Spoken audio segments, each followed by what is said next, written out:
Welcome. I'm Annabelle Atkin. I am Chief Operations Officer for iESE Limited. So welcome everyone to this iESE Awards 2023 International Showcase event. For those of you that don't know iESE, we are a not-for-profit organisation owned by local authorities, and we are dedicated to essentially sharing ideas and experiences to help make improvements to local public service delivery.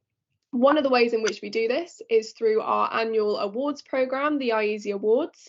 So this online event is the first of its kind for us. We've got 3 fantastic projects that we're going to be showcasing for you today. Originally, we did have 4, but unfortunately, due to the time differences, Salvador couldn't make it. However, we will be recording a presentation from our colleagues in Salvador and uploading it to YouTube, kind of similar to today's sessions. So I'll start off with just a little bit of housekeeping before I hand over to my colleague John Comber, who's going to talk a little bit about the awards programme and then introduce our first speaker of the day. So please could everyone turn off their microphones and your cameras unless you are presenting. We are recording this session. If you have a question, either drop it in the chat or raise your hand and we will address all of the questions at the end of each of the presentations. We've got 15 minutes maximum for each presentation, including questions. So that's just a reminder for our speakers today. We're going to try and keep to time. So without further ado, I'll hand over to John. So John, welcome. Thank you.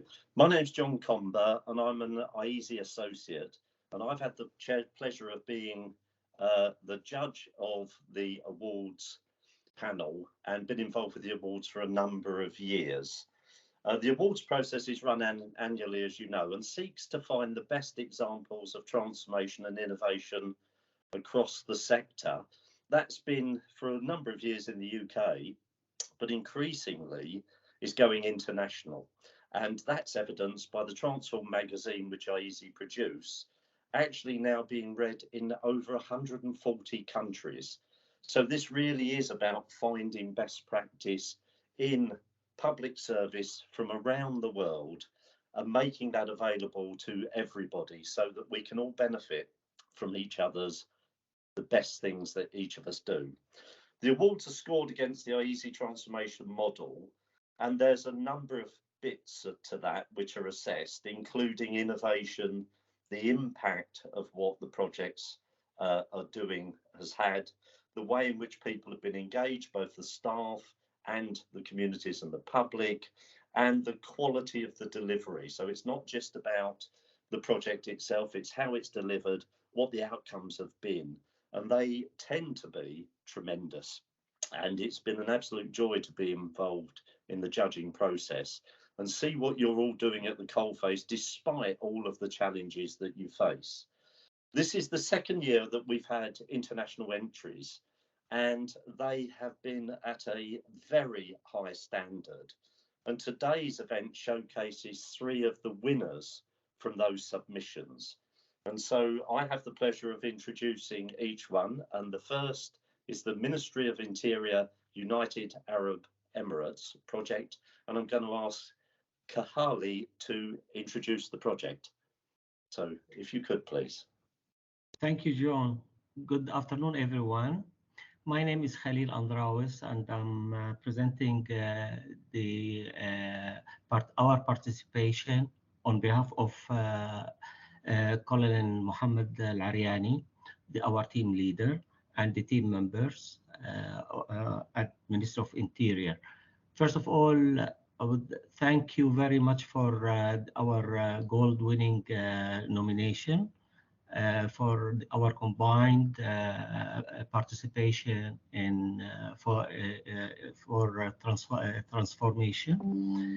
The first one is RPA, which is the robotic processing automation, and the second one is the e-payment implementation. That really, this transformation have impacted a lot in our operations, and it turned it to be more efficient and effective. So here we go. But we'll talk a little bit, Annabelle, if you can just change the, thank you very much. We'll talk a little bit about UAE being an international federal government in United Arab Emirates. We operate as a federal government, and under it there are local government, all under our leader, His Highness Sheikh Mohammed bin Zayed, who is the president of UAE. Minister of Interior as a federal government is a core and major one, and we have plus 15,000 employees working for MOI. Because it's a police affair, so expect the number to be much higher. And working in a population of 10 million, which is the UAE population. Annabelle, thank you. Now, the transformation process came from the UAE promise, which is comprised of 9 major points that need to be achieved by the year 2050. As you can see, it is the human centered service, digital services, online data, and all related services that are to be adding value to our customers depending on artificial intelligence. And MOI, as a security and safety organization, aims to keep the domestic threats away from the country, is operating according to this nature. Okay, Annabelle? Now, talking about the first nomination, actually our gold winning was comprising of 2 projects. One of them, which is stereotype transformation, typical transformation process, of course, is the employment of robotic process automation, the RPA. And why was that? It was all centered and core toward having our customers happy, and to serve them in the most effective and efficient way, and of course to look into our cost. The cost of implementing technology, especially when it comes to AI, was so crucial for us to reduce the cost, one, and to make it more effective and efficient. In addition to that, the results and the numbers come online real time with us, as we have combined the results of the project with the dashboard, which is the Tableau. And as you can see, the objective was to reduce processing of the disbursement from the time of receiving documentation to payment. Annabelle? Okay, there were challenges to overcome. Basically, the receiving process of the invoices. And it was taking a little time, sorted out manually, distributed to the concerned employees, and put the work together, do the verification, put it on the Oracle system, another verification. So all of this is deemed to us now as a clerical work that need to be done by the system automatically through the robotic process, where everything is compiled into the system. And our clerks who used to work in data entry now, what they do, they were given some training and given training courses and given more attention to do a higher task job. This reflected on their performance, morale, and efficiency. Now, addition to that, the automation is to keep our staff level higher. And here, the project took 1 year, and the implementation assisted us in linking and interfacing all inputs together, and using a dynamic tool, of course, and a rapid time frame to implement. Also, we depended on AI and increased supplier happiness, because the suppliers would seek to have their documentation verified and approved and paid in the fastest way possible, and obviously the reduction of costs. We were so lucky and to announce that we are the only federal government so far implementing RPA in our day-to-day use, and we have implemented it now fully as phase 1 to 9 services, which we am coming over in the next slide. If you can see here that we have now compiled an estimate of 19,800 transactions that we process annually into the process, RPA process, where it verifies. These are for, if I can read them, like 10 items, okay, where we used to go into lots of manual process, and you can see how many systems we use to verify it manually, in addition to the data fields that you need to go into the system to fill in. Now all of this is happening by the robotics. Next slide, please. Okay, about the cost of the project, as you can see in the first graph to your left, okay, the cost of processing these 19,800 transactions or 20,000 transactions used to cost us 1 million dirhams. And when we initiated the project of 600, and within the first year of implementation, we saved, as you can see, 466,000, whereas in the following year, which is this year, okay, now we are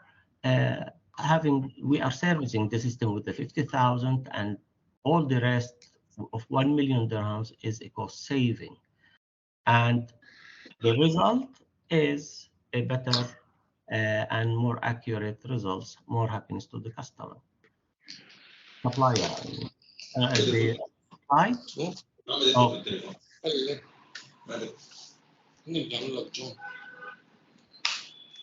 Just a reminder to please mute your microphone unless you are presenting. Thank you. Thank you, Annabelle. The second project where we participated, which was the e-payment implementation for all business unit, our business unit, which is the MOI. This is a combined effort between the assigned bank and us, and it was meant to eliminate an old system which used to depend on pay in advance system, like we have our special cards as a ministry, people will pay in advance, and we which is called the e-dirhams. Now it is more developed. All the authentication and the efforts are done because of this system by our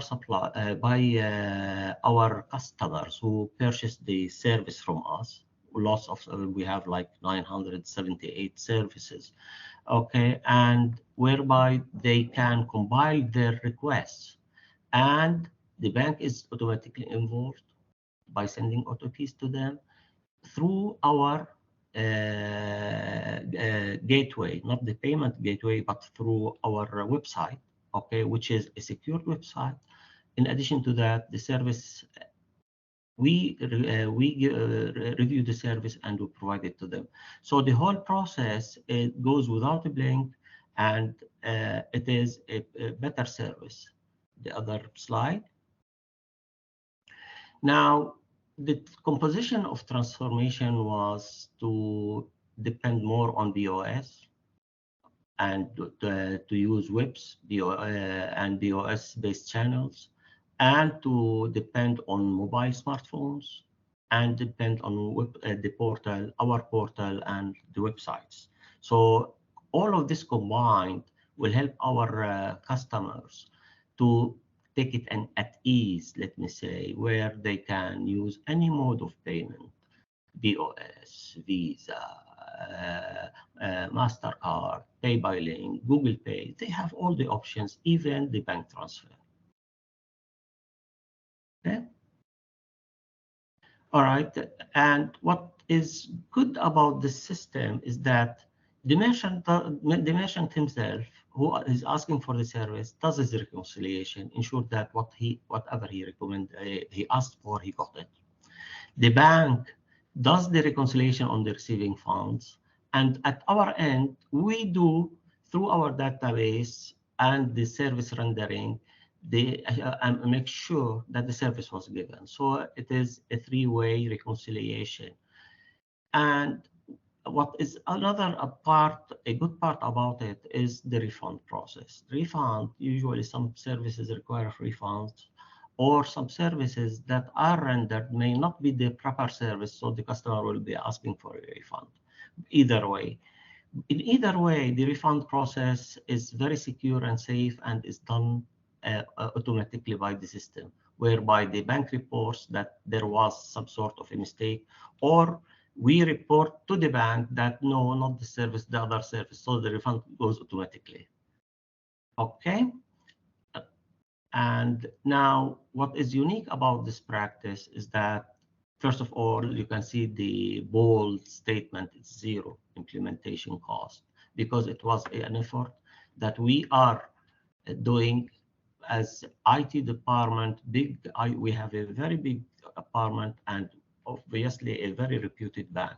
So combining these two efforts, we came into reducing even the cost to our customers, because we have reduced significantly, because of MOI position, the rate that need to be charged against the payment mode by our customers, such as Visa charges and ePay or whatever.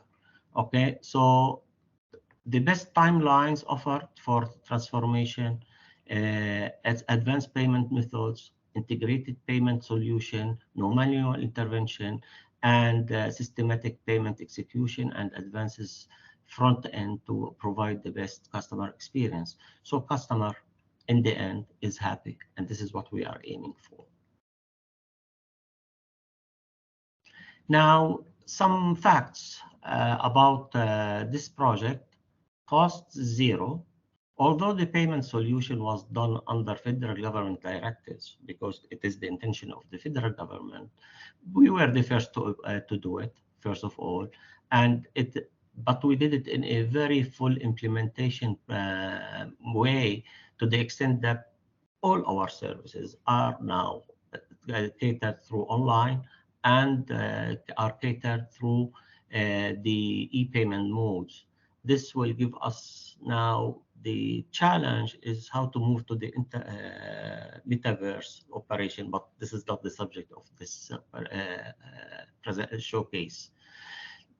As you can see, now we are processing 978 services of MOI, all online, real time, efficiently, on spot. Any customer can come to us and we give him the service if it doesn't need investigation at any time, 24/7.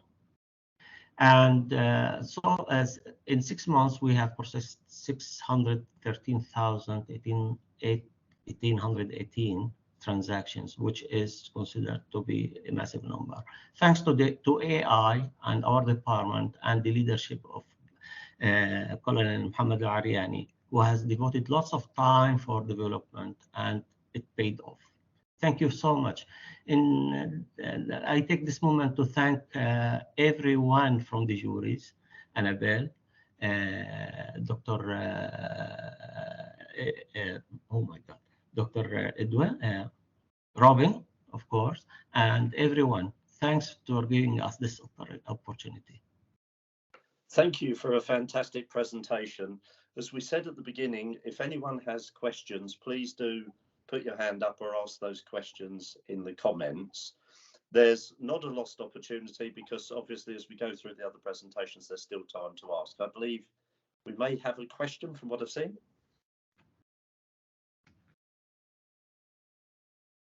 Yep, we've got someone who'd like to ask a question. By all means, the floor is yours. Sure. Hi, can I come in, Anna? Of course. Hi, thank you, Khalil. It's really interesting, and thank you for your great presentation.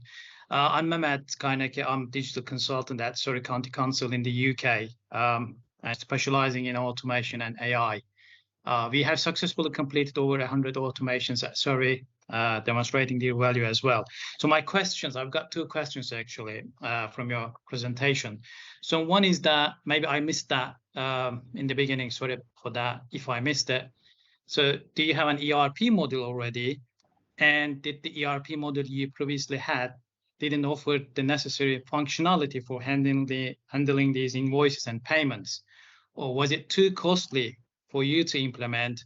Or was it not maybe feasible, or leading you to opt for the RPA automations? And then the second question is, regarding the savings that you shared from the automations projects, were these financial benefits projected and validated in a business case before the project's commencement? And also, do these savings represent the overall project, or are they specific to a single use case, as in the invoice automations? Well, thank you very much for both questions. Now, talking about the ERP model, definitely without an the robotics will never work if you do not have an ERP module. We use Oracle Business Suite in our operation, and we process through Oracle. Oracle is not all the functionality of Oracles are there, like the way you know it, maybe like it comes with the request.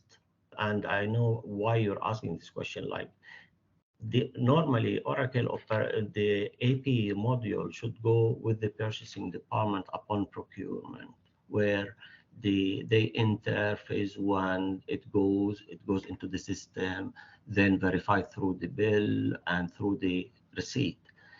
This one, we do not have it here, but we have a direct accounts payable module. This led us to find a solution, like in order to avoid waiting until the, let me say, the supplier invoice is received, then processed, where we know the percentage of completion and do our calculation. This will take time. So now, to ease the process, we have implemented the RPA for certain projects, for certain category items.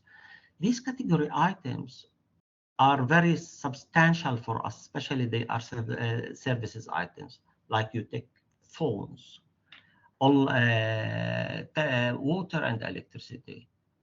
In MOI, when you say phones, it means we have something like above 18,000 phones lines differently, including the conduits we have. So we need a system for that. This is, I hope I answered your first question. You did? I did? Okay. The second question was about the cost. Now, if I understood you correctly, we do not sacrifice the cost against the service or depend on OI to terminate our employees. This is not something everyone needs to understand. We promote AI for future aspects, and we are very keen about improving the level of employees by giving them a higher responsibility. Saying that, the cost, okay, of processing the transaction, yes, it is durable and sustainable. Now, it was reduced really, and every year our transactions are increasing, and because of that, we need to find an automated process. RPA is a very clever process, okay, that we implemented. So all the clerical work that usually human beings tend to make mistakes at, where another reviewer at 2 levels has to review their work, was eliminated, because you keep on pushing on the system the way it should operate and corrected them about what to read and the code they should read from every invoice. Now, we rigorize the process, and we are still rigorizing. Why? Because it's a continuing improvement process. In addition to that, okay, our employees are doing a better job and they are happier. So life is good. Hope I answered the second question. Thank you. Thank you for the question, which was a beefy one, and thank you for the answer, which was comprehensive. To keep us on track, if there are any other questions, of course, we can channel them through electronically and get answers. So thank you for your presentation, a really great presentation. If we move on now to the International Relations Department, State Social Protection Fund of Azerbaijan, and can I ask Famin to make the presentation, please?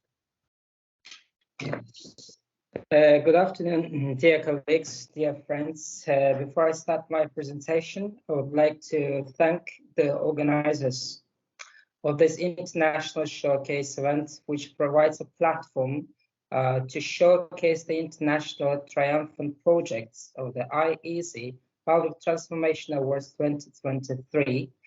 So first, let me give some brief information about the organization that I represent. Next slide, please.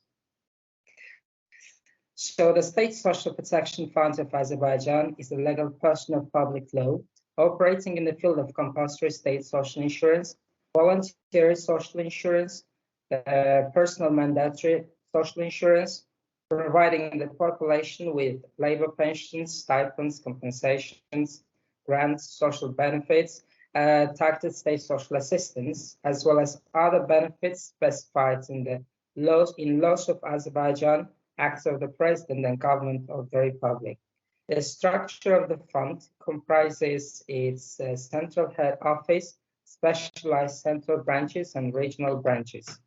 At present, based on the best international practices, the fund provides most of its services proactively, that is, without a citizen's request. In this regard, and being engaged in the activities of nationwide and public importance, the fund interacts with different state and self-governing bodies, international, national, regional, and NGOs, as well as other entities and enterprises, individuals, in fulfilling its duties and exercising its rights provided for it in Charter in a more transparent, efficient way to obtain the utter civil satisfaction. The fund has evidenced its quality management system and has been awarded 5 internationally recognized iESE accreditations, which cover quality management system, anti-bribery management system, social responsibility, customer satisfaction and complaints handling, and documentation management. In addition, during the last 2 years, the fund has been awarded more than 15 international prizes for the best business results, efficient proactive services and achievements achievements in the social protection of population. 8 of these international prizes have been awarded during the last 9 months of 2023. Next slide, please. So let's move to the kernel of my presentation, Targeted State Social Assistance, or TSSA, as a social benefit to low-income families in Azerbaijan. It's obvious that the issue of provision of low-income families with social benefits is one of the main priorities of every society. In this regard, to expand the income opportunities of the low-income families, to minimize the social risks of vulnerable groups, to reduce the number of the low-income families in Azerbaijan, as well as to improve the quality management system, the so-called Targeted State Social Assistance has been launched and paid under certain conditions by the government since 2006. This social benefit is funded cashless from the state budget and paid centrally to the bank accounts of the representative of the low-income family monthly. Unfortunately, the social benefit is not proactively assigned, is not totally proactive because of some reasons. One of the reasons is that we have to examine the examination process,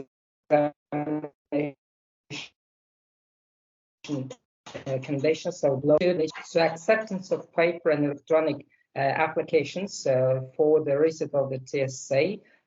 which is successfully implemented and considered as the key indicator of the addressability, quality, and justice principles in social policy, is carried out according to the single window principle and transmitted, and all the applications are transferred to the centralized electronic information system. Afterwards, the social employee of the state of the central branch for examination of household conditions of the State Social Protection Fund examines the household conditions of the low-income family with the participation of the representative of the low-income family on the basis of photo, audio, and video, audio recording, and transmits. And before transmitting, endorses it with his, her enhanced signature, then transfers to the unified electronic application and application subsystem for TSSA in the centralized electronic information system. And afterwards, the subsystem makes an appropriate decision on the TSSA assignment or refusal from the assignment, and monthly paid to the family. And so the payment of the TSA is automatically launched. Next slide, please. Okay, so despite the successful approach to the TSA assignment in the post-pandemic period, a new web application has been launched as an artificial intelligence-based high-tech product to centrally manage the examination process for the TSA assignment in a more impartial, cost-effective, efficient, and transparent way. The system applied for the first time in the world practice in connection with the TSSA assignment set foundations for the automated organization based on artificial intelligence of the examination of household conditions of the families having applied to the TSA, as well as provided to safe and efficient services in the sphere of social security. And one of the achievements of this application was to enable the transition from the human environment to the digital environment. Next slide, please. Okay, so after the State Social Protection Fund of Azerbaijan had been re-established as a legal person of public law, and the social security governance had been established, had been centralized in 2020 with the implementation of large-scale social reforms aimed at improving the welfare, well-being, and satisfaction of citizens. However, in some cases, there existed some coordination problems and administrative challenges in the process of examination of household conditions of the low-income family. For example, existence of corruption offenses, failure to provide services in a unified and coordinated form, then the violation of social assistance addressability due to the provision of false information by the employees of the central branch of the fund, among others. Next slide, please. Okay. And in order to solve these issues, the State Social Protection Fund of Azerbaijan decided to generate and launch the intellectual plan based on the artificial intelligence, using methods and tools for the machine management aimed at maximizing the efficiency of these business purposes and ensuring that the transition from human environment.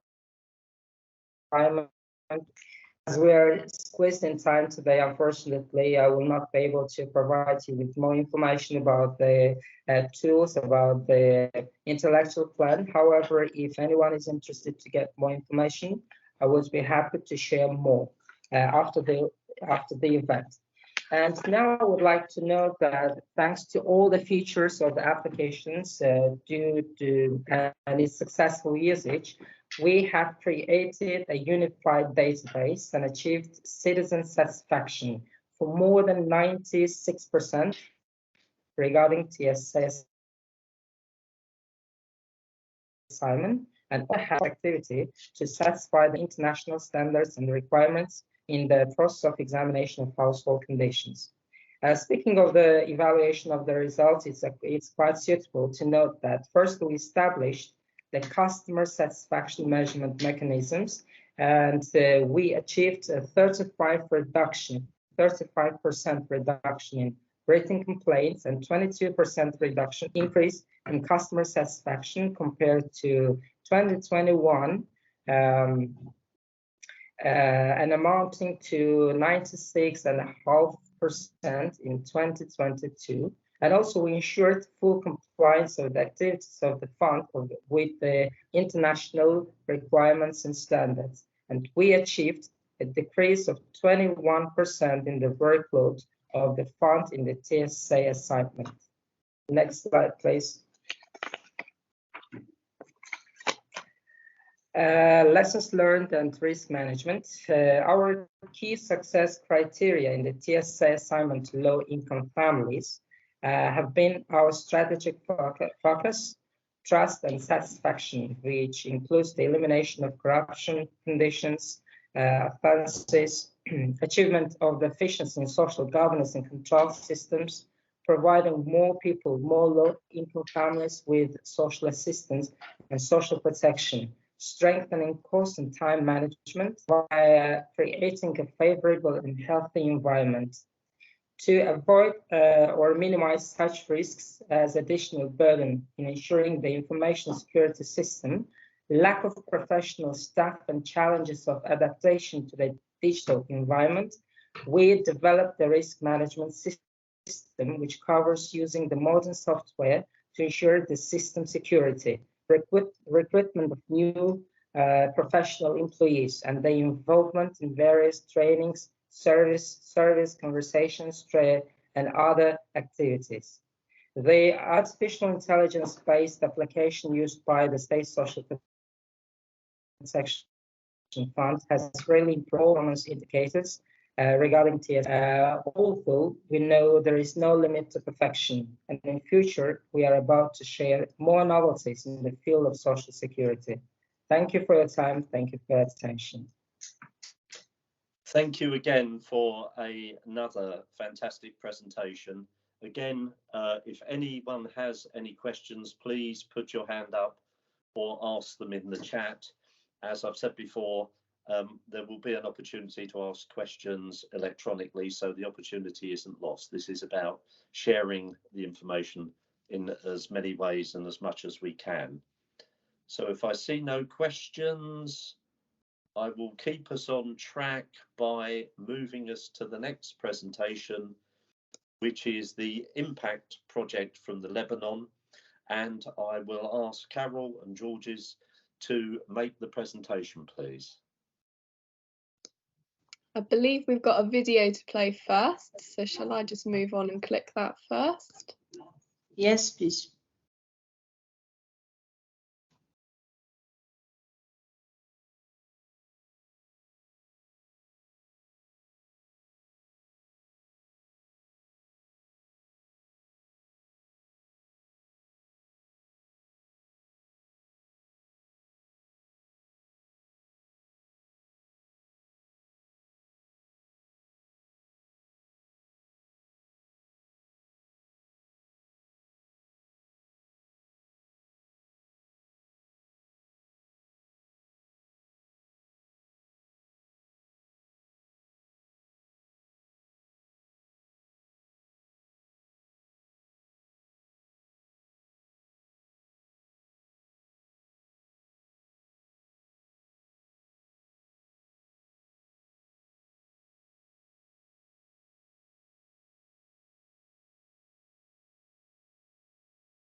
Yeah, hello. My name is Carol Sharabati, and I'm here with the President of Central Inspection, George Atiye, to tell you the story of Impact, the interministerial and municipal platform for assessment, coordination, and tracking. This is a platform that emerged out of a crisis and out of a failed state, a situation that's on pencil and paper, and incapacity to digitize, endemic corruption, the COVID crisis, and then the Beirut blast. So this is the context in which Impact emerged. Can you move to the next slide, please? So you see a bit the situation in which we have started to operate. And the idea was to bring the new talent, the youth, into the public sector to reconstruct, to help procure technology, to restitute the public administration and its service, and try to gain the trust of the state, and rebuild the relationship between the state and the society. So if you don't know Lebanon, Lebanon is a country where there's a big gap between the public sector and the youth. The youth are living in a separate world of modernity and development. And the public sector is conservative, it's not developed, it's pencil and paper based. And the idea was to bring the two together. So how did we do that? If you move to the next slide. The idea initially was simple. It was first about interconnectedness, but also bringing back oversight institution and the central inspection. So what we did, we connected all the ministry, the government entities, with the local authorities, meaning the municipalities, with the non-governmental entities like the Red Cross and social workers and other organizations, with the citizen, creating a workflow where they could all collaborate on different fronts. And the work has become cross-sectorial. It started on digital audit, it went to health, it went to rural development, it went to social protection, to forest fire prevention. So we started to roll out different sectors through this vision. And what is important here is that the central authority were relying on the local authority for granular data entry and moderation. And the local authority were relying on non-governmental entity to support them in providing the services, while the client were being able to connect and start to communicate again in the state. Now, in the meantime, the central inspection was completely disconnected from access to information, started to be able to see what is going on and revive its own oversight capability in its different sector. At the same time, open data sets were put in public for the media to be able to monitor the indicator, what is going on, the trends in the COVID, in the fire, in the service provision, so that they can start to monitor and reflect on it in the media. So this is a bit the model that was put together. And if we move to the next slide, we're going to see some of the numbers that were achieved. So 20 ministry and 1,000 municipality were onboarded, and in a very short period of time, within 6 months, they were all onboarded, they were all connected, trained, and they had the workflow on which they could operate. We even went below the municipality to the local mayors, who are those who were allowing us to connect to the remote area where people were not necessarily tech savvy and digitally connected, so that we can bring them also and onboard them. So you see a bit the connectedness at different layers.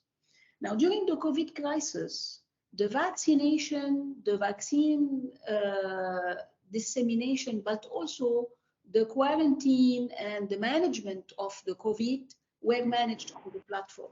So the platform was able to disseminate 2.6 million vaccines, which were provided by the World Bank, in a situation where the World Bank was very worried that these vaccines do not go to those who are vulnerable, to the oldest people, to the sick people, to the people working in the health sector. They were worried that the vaccine goes to those who have access, who have political influence, and are not necessarily the top priority.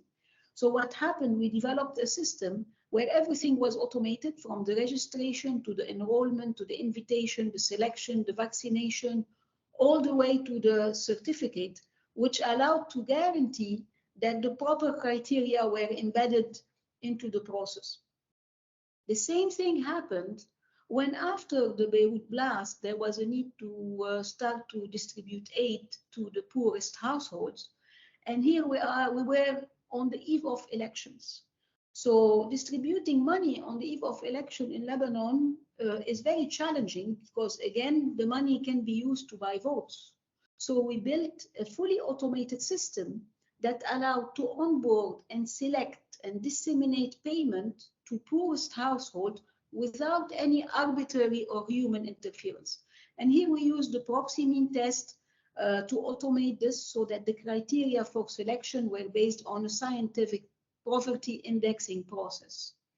Later on, when the summer came and the fire forest started to threaten, the same system was used by integrating in it an AI that predicts the risk of fire forest, sends the indicator of the risk of fire forest to every municipality and mayor on a daily basis, and asked them to take preventive measures.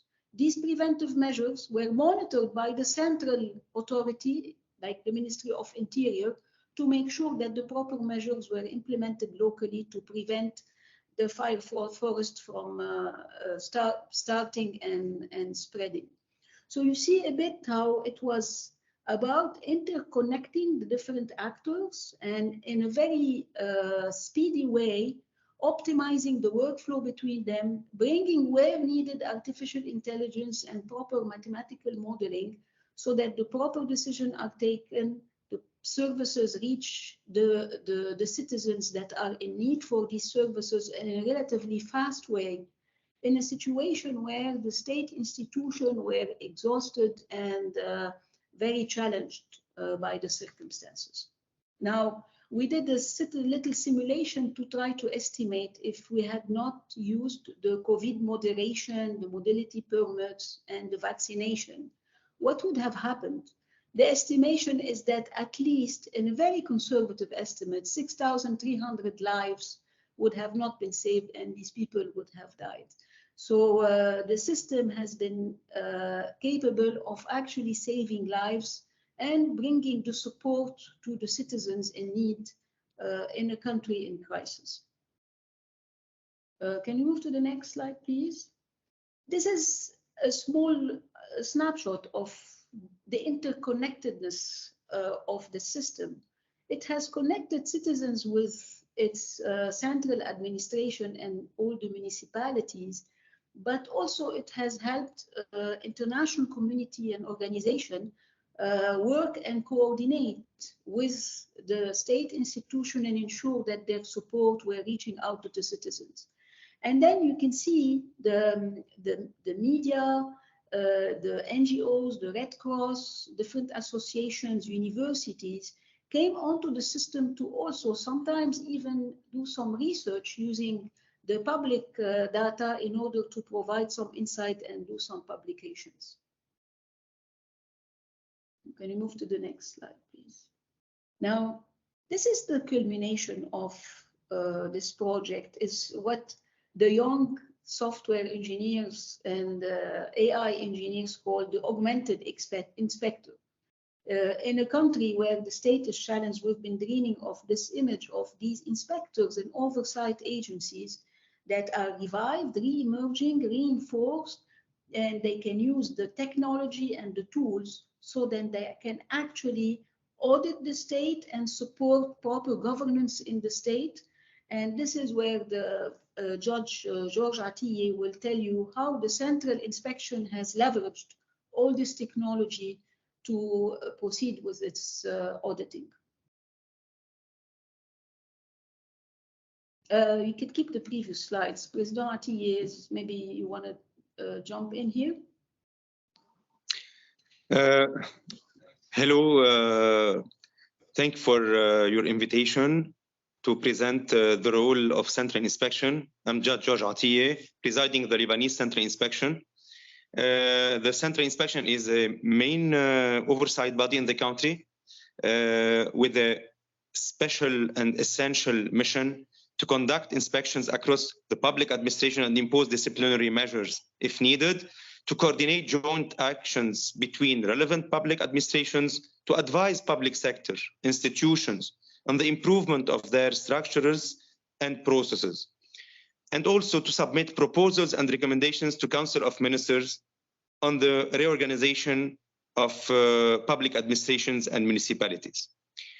The experience of impact under the auspices of Central Inspection has made a lot of fruit and also has led to way towards. In the access to information through the open data website that helped promoting the transparency and accountability by implementing robust data sharing protocols and user-friendly interfaces so that citizens and stakeholders have easy access to essential information. And also on the digital audit tool, we have the risk analysis and performance auditing in order to refine our methodologies and conduct in-depth assessments to identify areas for improvement and make data-driven decisions. Through Impact, our inspectors have undergone comprehensive trainings and have acquired valuable experience in their roles, as well as the Lebanese citizens whom have shown an eager appetite for digital engagement, and that was revealed during the pandemic by the 16 million permits inquired through Impact. We as Central Inspection, we maintain our commitment to upholding ethical standards and the rule of law to create a solid foundation for accountability, justice and integrity, privacy and security in all our endeavors. Our experience with the Impact platform has not only streamed our interaction with the public administrations, but it has improved and facilitated the life of our citizens and our community. And I heard about this experience when we were in Washington assisting the Global GovTech global forum made by the World Bank, that the digital transformation and the e-government made the life of administration easier. But in GovTech approach, we make the life of citizen easier. And it's our experience through our oversight perspective in using impact innovation. Thank you. So what is interesting here in Impact is that we have brought in oversight and audit.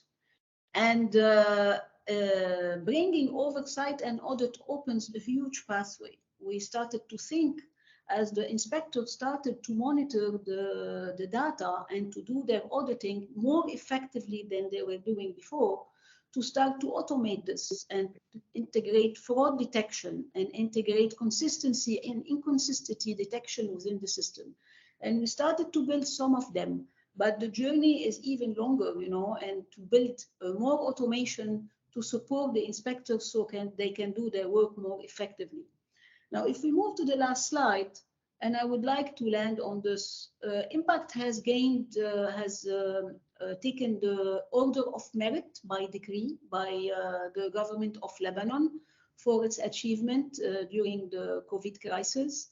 And what is beautiful here is that this achievement has been done by youth, by young technology developers and AI developers in their mid and late 20s. And all this has built on talent that is in the country, which is, after all, we always use these rankings to show that it's 127, 128 on the rate of corruption. It's at the bottom of the scale. But here we have leveraged this other aspect of its ranking. It's fourth in the math, in the quality of its math and science education. It's 10th in the ease of finding skilled people, 18th in the quality of its higher education system, 23rd in the digital skills among active population. So to a certain extent, we have built on this paradox of a failed state and a brilliant talent in it, so that we can invest the talent to try to contribute to the reconstruction of the state. Thank you. Another brilliant presentation. And again, for anyone who has any questions, either put your hand up or ask them in the chat. And I'm conscious we are running close to the time that we allocated to this set of presentations. And just can I just say very briefly, despite the language, culture, distance, and even time differences, what's really come across is what each of the projects has been delivering to their local communities, the impact that they've actually had. And it gives us the opportunity to potentially learn from what's being done on the ground from other places in the world and bring that to all local public services so that they can all benefit from the efforts and learn from each other. So really thank you to all the presenters from me. It's wonderful to again see, as one of the judges, the projects and what they're doing on the ground with ever increasing results and impact. So brilliant work. Thank you very much. Annabelle. Sure, I'd just like to echo what John has sort of said there. What a fantastic host of projects that we've heard today. So on behalf of iESE, I would like to thank all of our key speakers that have taken the time to present to us today. Having online events like this allows us to not just share our capacity to change, but it allows us to share our knowledge to enable us all to innovate. And that's something that shouldn't be restricted within country borders, and something that us at iESE will continue to expand, to support and to share. So thank you very much. If you would like to get in touch with any of our key speakers today, please just drop us an email. Michelle, if you wouldn't mind just dropping some email addresses in the chat so that people can get in contact with us, that would be great. Just a reminder that nominations are open for the next iESE Awards event. The deadline to submit is Friday the 12th of January. You can download the nomination form by going to our website or scanning the QR code that's there available on the screen. We've got our awards event, which is going to be on Wednesday the 6th of March next year. So once again, thanks everyone for attending today, and we hope to see some more fantastic submissions for our awards again next year. Thanks everyone. Thank you.